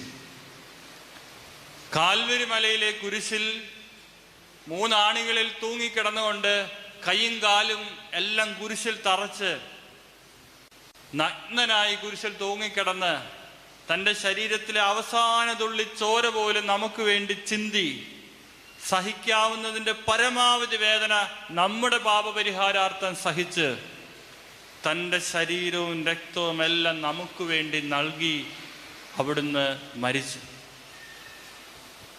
എല്ലാം നൽകി. ഇനി യേശുവിനൊന്നുമില്ല നമുക്ക് തരാൻ. അതായി യേശു ക്രിസ്തുവിൻ്റെ സ്നേഹം, നമ്മുടെ കർത്താവിൻ്റെ സ്നേഹം. എന്നിട്ട് യേശു എന്താ പറഞ്ഞേ? ഞാൻ നിങ്ങളെ സ്നേഹിച്ചതുപോലെ എന്തോ ചെയ്യണം? നിങ്ങൾ പരസ്പരം സ്നേഹിക്കണം. നിങ്ങൾ അങ്ങോട്ടും ഇങ്ങോട്ടും സ്നേഹിക്കണം. യേശുവിൻ്റെ കൽപ്പനയാണത്. യേശു പറഞ്ഞത്, ഒരു പുതിയ കൽപ്പന ഞാൻ നിങ്ങൾക്ക് തരുന്നു. കൽപ്പന എന്ന് പറഞ്ഞാൽ അറിയാവോ? വേണമെങ്കിൽ അനുസരിച്ചാൽ മതിയോ? നിർദ്ദേശമോ അഡ്വൈസ് ഉപദേശമൊക്കെ ആണെങ്കിൽ കേട്ടാൽ കൊള്ളാമെന്ന് പറയും. അങ്ങനെയാണോ കൽപ്പന? അല്ല, നമ്മൾ അത് അനുസരിക്കാൻ ബാധ്യസ്ഥരാ. ഓരോ ക്രിസ്ത്യാനിയും യേശു സ്നേഹിച്ചതുപോലെ സ്നേഹിക്കാൻ ബാധ്യസ്ഥരാണ്. യേശു പറഞ്ഞു, ഇതാ ഒരു പുതിയ കൽപ്പന ഞാൻ നിങ്ങൾക്ക് തരുന്നു. ഞാൻ നിങ്ങളെ സ്നേഹിച്ചതുപോലെ നിങ്ങൾ പരസ്പരം സ്നേഹിക്കണം. പ്രിയമുള്ളവരെ, ഈ യേശു മിശിഹ നമ്മെ സ്നേഹിച്ചത് തനിക്കുള്ളതും തന്നെയും നമുക്ക് നൽകിക്കൊണ്ടാണ്. ഇതുപോലെ പരമാവധി നമ്മൾ പരസ്പരം സ്നേഹിക്കാൻ കടപ്പെട്ടിരിക്കുന്നു. സ്നേഹത്തിൻ്റെ കാര്യത്തിൽ ഒരു കുറവ് പോലും വരുത്താൻ യേശു നമ്മെ പഠിപ്പിക്കുന്നില്ല, അനുവദിക്കുന്നില്ല. എളിമയുള്ളവർക്കേ സ്നേഹിക്കാൻ സാധിക്കത്തുള്ളൂ, ഇതുപോലെ സ്നേഹിക്കാൻ സാധിക്കത്തുള്ളൂ. Hallelujah, hallelujah. പ്രിയമുള്ളവരെ, കുടുംബജീവിതത്തിൽ ഭാര്യയും ഭർത്താവും അവർ പരസ്പരം ഏറ്റവും കൂടുതൽ സ്നേഹിക്കാൻ വിളിക്കപ്പെട്ടവരാണ്. സ്നേഹത്തിൻ്റെ ഒരു ജീവിതത്തിലേക്ക് വിളിക്കപ്പെട്ടവരാണ് ഭാര്യ ഭർത്താക്കന്മാർ. ആ കുടുംബജീവിതത്തിൽ പരസ്പരം സ്നേഹിക്കുവാൻ യേശു ക്രിസ്തു മാതൃക തരുന്നുണ്ട്. ഇതുപോലെ തനിക്കുള്ളതും തന്നെയും പരിപൂർണമായിട്ട് നൽകി പരസ്പരം സ്നേഹിക്കുവാനുള്ള മാതൃക. നമ്മൾ പല നിസ്സാര കാര്യങ്ങൾക്ക് വേണ്ടി, ചെറിയ ചെറിയ കാര്യങ്ങൾക്ക് വേണ്ടി ചിലപ്പോൾ വഴക്കിടാറുണ്ട്. സ്നേഹത്തിൻ്റെ കുറവ് അവിടെ നമുക്ക് കാണാനായിട്ട് സാധിക്കും. പ്രിയമുള്ളവരെ, ഈ എളിമയോടെ പരസ്പരം സ്നേഹിക്കുവാൻ നമ്മൾ പരിശ്രമിക്കണം. ഞാൻ മലങ്കര സഭയിൽപ്പെട്ട ഒരു വൈദികനാണ്. മാവേലിക്കര ഭദ്രാസനത്തിൽ ഞങ്ങളുടെ നോമ്പ് അടുത്ത ഞായറാഴ്ച മുതൽ ആരംഭിക്കുക, വലിയ നോമ്പ്. അപ്പോൾ ഈ നോമ്പ് കാലത്ത് പാടുന്ന ഒരു പാട്ടുണ്ട്, പ്രാർത്ഥന, ഉച്ചയ്ക്ക് ഉള്ള പ്രാർത്ഥന. ഉച്ചപ്രാർത്ഥനയിൽ ഒരു പാട്ടോടെയാണ് ആരംഭിക്കുക. നോമ്പിൽ ദൈവത്തിൻ്റെ കരുണയ്ക്ക് വേണ്ടിയുള്ള വലിയ നിലവിളിയാണ് നോമ്പ്. അതിൻ്റെ ഇച്ചിരി ദീർഘമായ പാട്ടാണ്. അതിൻ്റെ ആദ്യത്തെ സ്റ്റാൻസ ഇപ്രകാരമാണ്: കരുണക്കടലെ ഞാൻ നോക്കും, ദേവാതനയായൻ പാപം പെരുകി പിഴകൾ വർദ്ധിച്ചയ്യോ, കഴുകണമെന്നെ സോപ്പായാൽ, ഏകണമെൻ ബാഷ്പാൽ വെണ്മ പിതൃസ്നേഹത്താൽ യാചിക്കുന്നേ ഞാൻ. എൻ്റെ ആദ്യത്തെ സ്റ്റാൻസ മാത്രമാണിത്. ദൈവത്തെ കരുണയുടെ കടലെ എന്ന് വിളിക്കുകയാണ്. ദൈവത്തെ നോക്കി വിളിക്കുന്നു. കരുണക്കടലെ ഞാൻ നോക്കും, എൻ്റെ പാപങ്ങൾ പെരുകി, എൻ്റെ പിഴകൾ പെരുകിയിരിക്കുന്നു. എൻ്റെ പാപങ്ങളും എൻ്റെ പിഴകളും നിൻ്റെ കരുണാസമുദ്രത്തിൽ കഴുകി എന്നെ ശുദ്ധീകരിക്കണമെന്ന് പ്രാർത്ഥിക്കുക. നിൻ്റെ സോപ്പായാൽ എന്നെ കഴുകി വെടുപ്പാക്കണമേ. സോപ്പ എന്ന് പറഞ്ഞാൽ നമ്മൾ ഈ വീടുകൂതാശൊക്കെ കണ്ട് കാണും, ഇങ്ങനെ ഈ ഇലയൊക്കെ വെച്ച് അല്ലെങ്കിൽ എന്തെങ്കിലും സാധനം വെച്ച് ഇനി തളിക്കും. ഈ സോപ്പിൻ്റെ ചെടി, പണ്ട് കാലത്ത് ഈ സോപ്പ് എന്ന് പറഞ്ഞ ചെടിയുണ്ട്. അതിൻ്റെ തണ്ട് അത് ചതച്ച് അതിൻ്റെ അറ്റം ഇങ്ങനെ ബ്രഷ് പോലാക്കും. അതിങ്ങനെ വെള്ളമെടുത്ത് തളിക്കും. പഴയ നിയമത്തിൽ കുഞ്ഞാടിൻ്റെ രക്തം ഈ ഇത് മുക്കിയാണ് തളിക്കുന്നത്. അതുകൊണ്ടാണ് സോപ്പായാൽ തളിക്കണം എന്ന് പറയുന്നത്. അപ്പോൾ നീ എന്നെ തളിക്കണം, നിൻ്റെ കരുണയുടെ തിരുജലം കൊണ്ട് എന്നെ തളിച്ച് എന്നെ കഴുകി വെടുപ്പാക്കണം. പിതാവിനെ പോലെ അപ്പനോടുള്ള സ്നേഹത്തിൽ മക്കൾ ചോദിക്കുന്നത് പോലെ നിന്നോട് ഞാൻ ചോദിക്കുകയാണ്, ദൈവമേ, എൻ്റെ കടങ്ങളും പാപങ്ങളും പിഴകളും ഒക്കെ പുറത്ത് എന്നെ വിശുദ്ധീകരിക്കണമേ എന്ന് ദൈവത്തോട് പ്രാർത്ഥിക്കുന്ന ആ ഗീതമാണ്. സ്നേഹമുള്ളവരെ, എളിമയുള്ളവർക്ക് ഇങ്ങനെ പ്രാർത്ഥിക്കാനായിട്ട് സാധിക്കത്തുള്ളൂ. നോമ്പിനെ കുറിച്ച് പറയുക സ്വയം എളിമപ്പെടുത്തുന്നതിൻ്റെ ഒരു അവസരമാണ്. സ്വയം തങ്ങളെ തന്നെ താഴ്ത്തുന്നതിൻ്റെ ഒരു അവസരമാണ് നോമ്പ്. അപ്പോൾ ഈ എളിമയോടെ പ്രാർത്ഥിക്കേണ്ടതിൻ്റെ ഒരു അവസരമാണ് നോമ്പ്. അപ്പോൾ എളിമയോടെയാണ് പ്രാർത്ഥിക്കേണ്ടത്. യേശു ക്രിസ്തുവിൻ്റെ പരസ്യ ജീവിതത്തിൻ്റെ ആരംഭത്തെക്കുറിച്ച് മർക്കോസ് തൻ്റെ സുവിശേഷത്തിൽ ഇപ്രകാരം പറയുന്നത്: അവൻ പ്രസംഗിച്ചുകൊണ്ട് ചുറ്റി സഞ്ചരിച്ചു. അവൻ ഇപ്രകാരം പറഞ്ഞു: സമയം പൂർത്തിയായി, ദൈവരാജ്യം സമീപിച്ചിരിക്കുന്നു, അനുതപിച്ച് സുവിശേഷത്തിൽ വിശ്വസിക്കുവിൻ. അനുതാപം. സുവിശേഷത്തിൽ വിശ്വസിക്കുന്നതിന് നമ്മുടെ ജീവിതത്തിൽ ആവശ്യമായ ഒരു പുണ്യം കൂടിയാണ് അനുതാപം എന്ന് പറയുന്നത്. അനുതപിച്ച് സുവിശേഷത്തിൽ ഈ അനുതാപം എളിമയുള്ളവർക്കേ അത് സാധിക്കത്തുള്ളൂ. എളിമയില്ലാത്തവർക്ക് അനുതപിക്കാൻ കഴിയില്ല. Hallelujah, hallelujah. പ്രിയമുള്ളവരെ, അനുതാപത്തോടെ എളിമയോടെ നമ്മുടെ ജീവിതത്തിൽ നമ്മൾ മുന്നോട്ട് പോകുമ്പോഴാണ് നമുക്ക് ദൈവത്തിൻ്റെ ധാരാളമായിട്ടുള്ള അനുഗ്രഹങ്ങൾ നേടിയെടുക്കാനായിട്ട് സാധിക്കുക.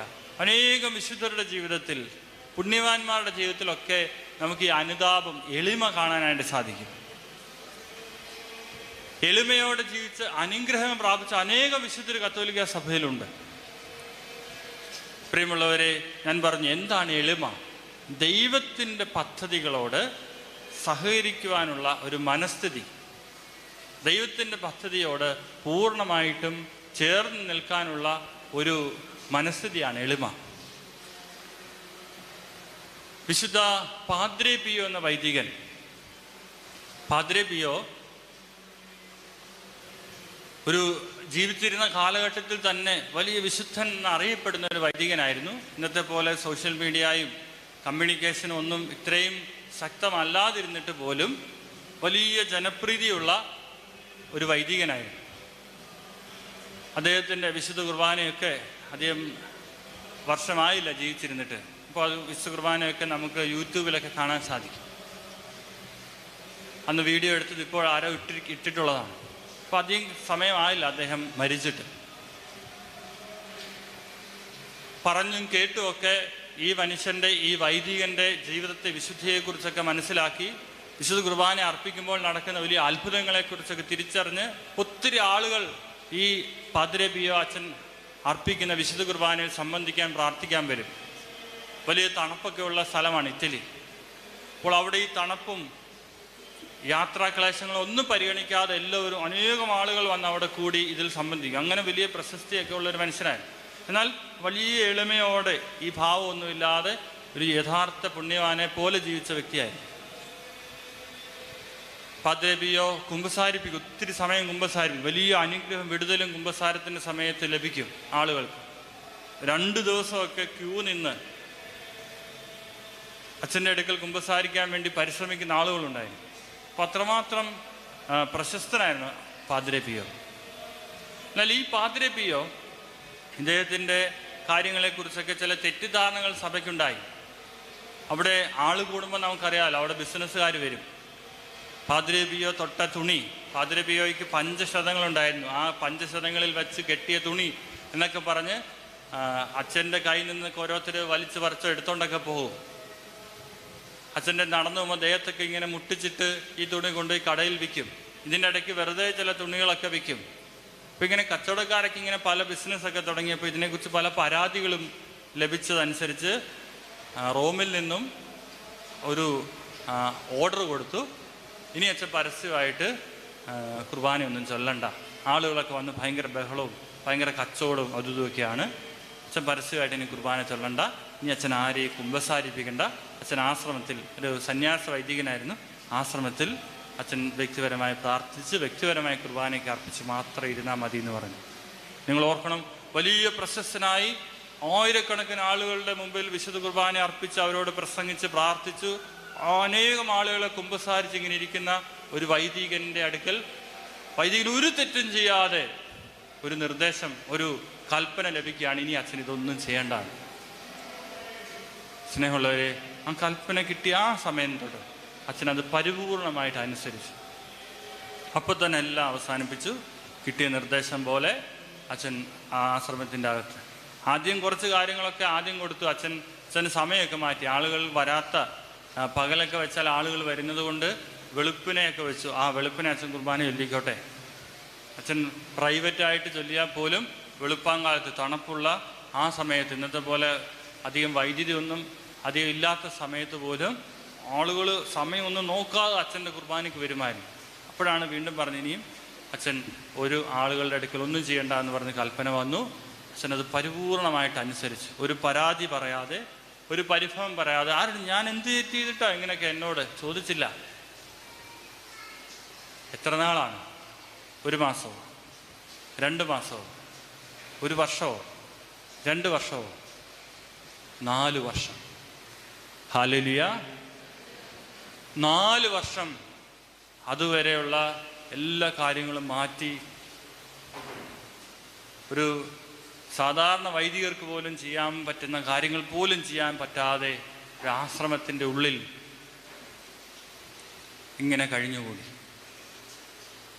സ്നേഹമുള്ളവരെ, ആ പാദ്രെ പിയോ എന്ന് പറഞ്ഞ വൈദികൻ്റെ എളിമ, അനുസരണം, അത് നമുക്കവിടെ കാണാൻ സാധിക്കും. എന്നാൽ ആ എളിമയുടെ അവസരത്തിൽ ആ 4 വർഷക്കാലം അച്ഛന് വലിയ ദൈവാനുഗ്രഹത്തിൻ്റെ വർഷങ്ങളായി. ഒരു മനുഷ്യന് സാധിക്കാത്ത, സാധാരണക്കാർക്ക് പോലും ചെയ്യാൻ പറ്റാത്ത കാര്യങ്ങൾ അച്ഛന് ചെയ്യാൻ പറ്റിയില്ലെങ്കിൽ പോലും ഒരു മനുഷ്യന് ചെയ്യാൻ പറ്റാത്ത കാര്യങ്ങൾ ആ സമയത്ത് അച്ഛൻ ചെയ്തു. എന്താണ്? ആളുകളൊക്കെ വന്ന് അച്ഛനെ കാണാൻ പറ്റുന്നില്ല, അച്ഛനോട് സംസാരിക്കാൻ ഭയങ്കര പ്രശ്നം. ഇവർ പല ബുദ്ധിമുട്ടുകളും പ്രയാസങ്ങളൊക്കെ അനുഭവിക്കുന്നുണ്ട്. അവർ വന്നിട്ട് അവിടെ നിന്ന് അവർ മനസ്സിൽ ഇങ്ങനെ പ്രാർത്ഥിക്കുക, എനിക്കിങ്ങനെ പ്രശ്നമുണ്ട്, പാദ്രെ പിയോ എന്നെ ഒന്ന് സഹായിക്കണമെന്ന് പ്രാർത്ഥിക്കുമ്പോൾ പാദ്രെ പിയോ അവിടെ വന്ന് അവർക്കത് ചെയ്തു കൊടുക്കും. ചില രോഗികൾക്ക് വേണ്ടി ഓരോരുത്തർ പ്രാർത്ഥിക്കും. ഞാൻ അവിടെ പോയിട്ട് അച്ഛനെ കാണാൻ പറ്റിയില്ല, പ്രാർത്ഥന കിട്ടിയില്ല, കുർബാനയെ സംബന്ധിക്കാൻ പറ്റിയില്ല, എൻ്റെ മകനെ സഹായിക്കണം, സൗഖ്യം കൊടുക്കണം. അപ്പോൾ നോക്കുമ്പോൾ ഒരാൾ വന്ന് കഥ കൂട്ടുന്നു. പാദ്രെ പിയോ അച്ഛൻ വീട്ടിൽ വന്ന്, അച്ഛന് വീട് എങ്ങനെയാണെന്ന് മനസ്സിലായി, പ്രാർത്ഥിച്ചു, സുഖപ്പെട്ടു. ഇങ്ങനെ അനേകം ആളുകൾക്ക് പല അത്ഭുതങ്ങൾ അപ്പോൾ ഇവരൊക്കെ ഓടി വരും അച്ഛനോട് നന്ദി പറയാൻ. ആശ്രമത്തിൽ വരും, പറയും അച്ഛൻ ഇവിടെ ഉണ്ട്. അച്ഛൻ പുറത്തു പോകാൻ അനുവാദമില്ല അച്ഛൻ ആശ്രമത്തിൽ നിന്ന്. അച്ഛൻ പുറത്ത് പോയിട്ടില്ല. അധികാരി നോക്കും, അച്ഛൻ ഇന്നലെ മുഴുവൻ ഇവിടെ ഉണ്ടായിരുന്നു, പ്രാർത്ഥനയിൽ വന്നു, ഭക്ഷണം കഴിക്കാൻ വന്നു, എല്ലാം വന്നു, പുറത്ത് പോയിട്ടില്ല. ഇത്രയും ദൂരെയുള്ള ഒരു സ്ഥലത്ത് പോയി ഒരു രോഗിയെ സുഖപ്പെടുത്തിയത് എങ്ങനെയാ? അവർക്ക് തെറ്റിപ്പോയതാ, വേറെ അച്ഛന്മാരാരെങ്കിലും ആയിരിക്കും ചെന്നത്, അവർക്ക് തെറ്റിപ്പോയതാ. അടുത്ത ആൾ വരുന്നു. അങ്ങനെ ഓരോ ദിവസവും ആശ്രമത്തിലോട്ട് ആളുകൾ വന്നുകൊണ്ടിരുന്നു. പാദ്രബിയോ അച്ഛൻ ഞങ്ങളെ സഹായിച്ചു, ഞങ്ങളെ സൗഖ്യപ്പെടുത്തി, ഞങ്ങൾക്ക് ഇന്ന അനുഗ്രഹം ഞങ്ങൾക്ക് തന്നു എന്നൊക്കെ പറഞ്ഞു. Hallelujah, hallelujah.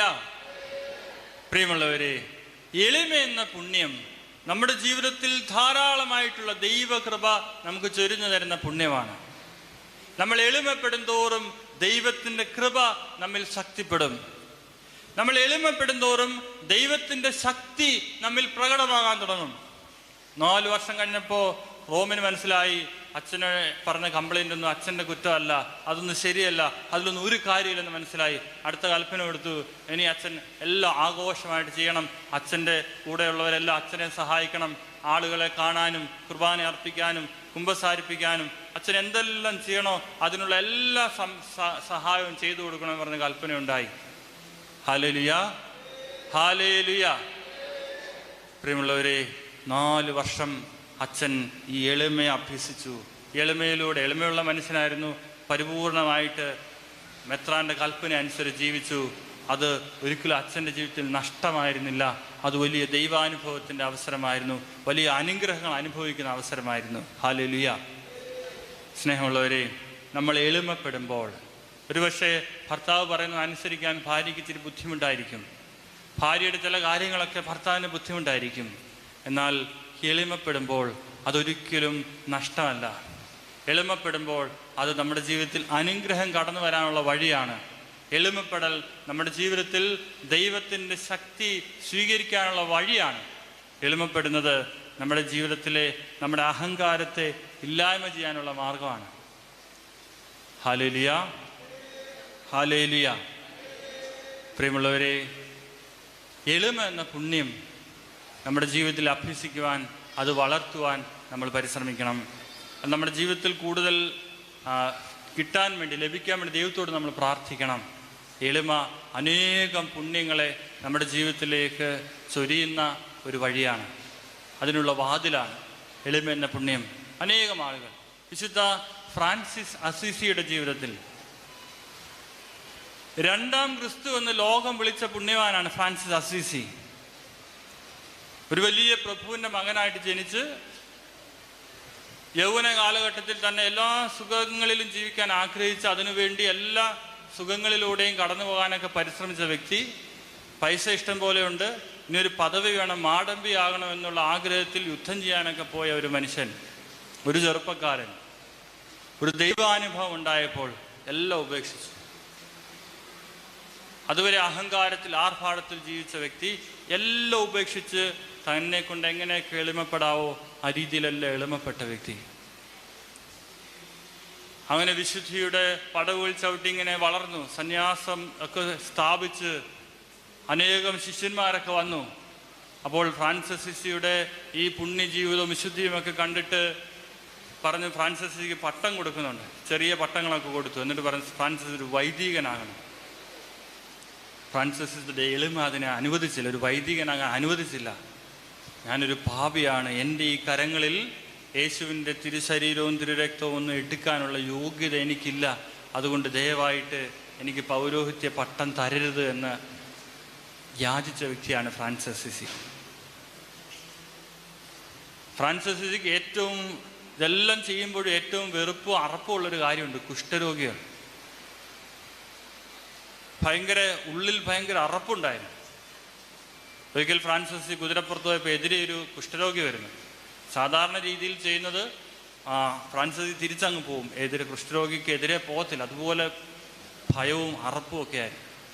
എന്നാൽ അന്ന് ഫ്രാൻസിസ് അസീസി അവിടെ കുതിരപ്പുറത്തുനിന്ന് ഇറങ്ങി, ഇത് ശരിയല്ലെന്ന് മനസ്സിലാക്കി കടന്നു വരുന്ന കുഷ്ഠരോഗിയുടെ അടുത്തേക്ക് പോയി.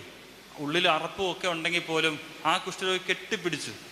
ആ കുഷ്ഠരോഗി കെട്ടിപ്പിടിച്ചിട്ട് അവൻ്റെ മുഖത്തൊക്കെ വ്രണങ്ങളാണ്, ചോരയും ചലവും ഒക്കെ ഒളിച്ച് ദുർഗന്ധം വഹിക്കുന്ന മുറിവുകൾ. അവൻ്റെ കൈകളിലും കാലുകളിലും മുഖത്തും ഒക്കെയുള്ള മുറിവുകളിലേക്ക് മാറി മാറി ഫ്രാൻസിസ് ചുംബിച്ചു. ഇപ്പോഴെന്താ പറ്റിയേ? ഫ്രാൻസിസ് അസീസി ചുംബിക്കുന്ന ഓരോ മുറിവും സൗഖ്യപ്പെട്ടു. ഫ്രാൻസിസ് അസീസി ചുംബിച്ച ഓരോ മുറിവും സൗഖ്യപ്പെട്ട് കൈയും കാലും മുഖവും എല്ലാം ഒരു നല്ല പുരുഷന്റെ രൂപമായിട്ട് മാറി. ഫ്രാൻസിസ് അസീസി നോക്കിയപ്പോൾ അതാ യേശു ക്രിസ്തു തൻ്റെ മുമ്പിൽ നിൽക്കുന്നു. ഫ്രാൻസിസ് അസീസി പറയുന്നത്, എൻ്റെ മുമ്പിൽ നിൽക്കുന്ന ഓരോ കുഷ്ഠരോഗിയെയും എനിക്ക് യേശു ക്രിസ്തുവാണ്. ഓരോ കുഷ്ഠരോഗിയെയും എനിക്ക് യേശു ക്രിസ്തുവാക്കി രൂപാന്തരപ്പെടുത്താൻ പറ്റും, ഞാൻ ചുംബിച്ചാൽ മതി. Hallelujah, hallelujah. പ്രിയമുള്ളവരെ, എളിമയുള്ളവർക്കേ ഇത് സാധ്യമാകൂ. എളിമയുള്ളവർക്കേ ഇതിനുള്ള ശക്തിയുള്ളൂ. അഹങ്കാരമുള്ളവർക്ക് ഇത് സാധിക്കില്ല. നമ്മുടെ ജീവിതത്തിൽ ദൈവത്തിൻ്റെ ശക്തി ഇറങ്ങി വരുവാൻ, നമ്മുടെ ജീവിതത്തിൽ ദൈവത്തിൻ്റെ ഇടപെടൽ കാണാൻ, നമ്മുടെ ജീവിതത്തിൽ ദൈവം പ്രവർത്തിക്കുന്നത് നമുക്ക് അനുഭവപ്പെടണമെങ്കിൽ നമുക്ക് എളിമ എന്ന പുണ്യമുണ്ടാകണം. ഒരിക്കലും അഹങ്കാരമുണ്ടാകാൻ പാടില്ല. അഹങ്കാരത്തോടെ അഹംഭാവത്തോടെ ജീവിക്കുന്ന ഒരാൾക്ക് ദൈവത്തെ മഹത്വപ്പെടുത്താൻ കഴിയില്ല, ദൈവത്തിൻ്റെ ശക്തി ജീവിതത്തിൽ അനുഭവിക്കാൻ കഴിയില്ല, ദൈവത്തെ പോലും അംഗീകരിക്കാൻ കഴിയില്ല. അതാണ് ആദിയിൽ പിശാചിന് സാത്താൻ സംഭവിച്ചത്. അവർ എല്ലാം നഷ്ടപ്പെട്ട് ഏറ്റവും നീചവും നികൃഷ്ടവുമായ നിലയിലേക്ക് വീണുപോകും. എന്നാൽ എളിമയുള്ള ഒരു വ്യക്തിക്കോ, ഒന്നുമില്ലാത്ത വ്യക്തിക്ക് പോലും എളിമ എന്ന പുണ്യത്തിലൂടെ ഏറ്റവും ഉന്നതിയിലേക്ക് കടന്നു വരാൻ സാധിക്കും. പരിശുദ്ധ അമ്മയെ പോലെ, ഇതാ കർത്താവിൻ്റെ ദാസി ഇതിൻ്റെ വാക്ക് എന്നെ നിറവേറട്ടെ എന്ന് പറഞ്ഞ പരിശുദ്ധ അമ്മയെ മാലാഖമാർ പോലും വണങ്ങുന്ന, മാലാഖമാരുടെ പോലും രാജ്ഞി എന്ന പദവിയിലേക്ക് ദൈവം ഉയർത്തിയെങ്കിൽ നമുക്കും എളിമ എന്ന പുണ്യത്തിലൂടെ നമുക്ക് വലിയ ഉന്നതിയിലേക്ക് കടന്നു വരാനായിട്ട് സാധിക്കും. Hallelujah, hallelujah. സ്നേഹമുള്ളവരെ, നമുക്കെല്ലാവർക്കും ഒന്ന് എഴുന്നേറ്റ് നിന്ന് നമുക്ക് മറ്റൊന്നിനു വേണ്ടിയല്ല, എളിമ എന്ന പുണ്യം നമ്മുടെ ജീവിതത്തിൽ ഉണ്ടാകാൻ വേണ്ടി നമുക്കൊന്ന് പ്രാർത്ഥിക്കാം. എന്നെ ശ്രമിക്കുന്ന എല്ലാവരും ആത്മാർത്ഥമായിട്ടൊന്ന് പ്രാർത്ഥിക്കട്ടെ. എൻ്റെ ജീവിതത്തിൽ അഹങ്കാരത്തിൻ്റെ കണിക പോലും ഉണ്ടാകാൻ പാടില്ല. അഹങ്കാരം അല്പമെങ്കിലും ഉണ്ടെങ്കിൽ അതെന്നെ നശിപ്പിക്കുന്നതാണ്. എന്നാൽ എളിമയുണ്ടെങ്കിലേ എനിക്ക് വളരാനായിട്ട് സാധിക്കത്തുള്ളൂ. നമുക്ക് ഇരുകരങ്ങളും സ്വർഗത്തിലേക്ക് ഉയർത്തി ഒന്ന് സ്തുതിച്ച് പ്രാർത്ഥിക്കാം. ദൈവമേ, എനിക്ക് എളിമ എന്ന പുണ്യം തരണമേ. പരിശുദ്ധാത്മാവേ, എന്നിൽ എളിമ നിറയ്ക്കണമേ എന്ന് സ്തുതിച്ച് ഹല്ലേലൂയ, ഹല്ലേലൂയ, ഹല്ലേലൂയ. യേശുവേ, ആരാധന ദൈവമേ. Hallelujah, hallelujah, hallelujah, hallelujah. ഞങ്ങൾ അങ്ങേക്ക് നന്ദി പറയുന്നു, ഞങ്ങൾ അങ്ങ് ആരാധിക്കുന്നു, മഹത്വപ്പെടുത്തുന്നു കർത്താവേ. സ്തോത്ര കർത്താവേ. Hallelujah, hallelujah, hallelujah, hallelujah. ആരാധന യേശുവേ, മഹത്വം കർത്താവേ. സ്തോത്രം കർത്താവേ. Hallelujah, hallelujah, hallelujah. യേശുവേ ആരാധന, യേശുവേ മഹത്വം.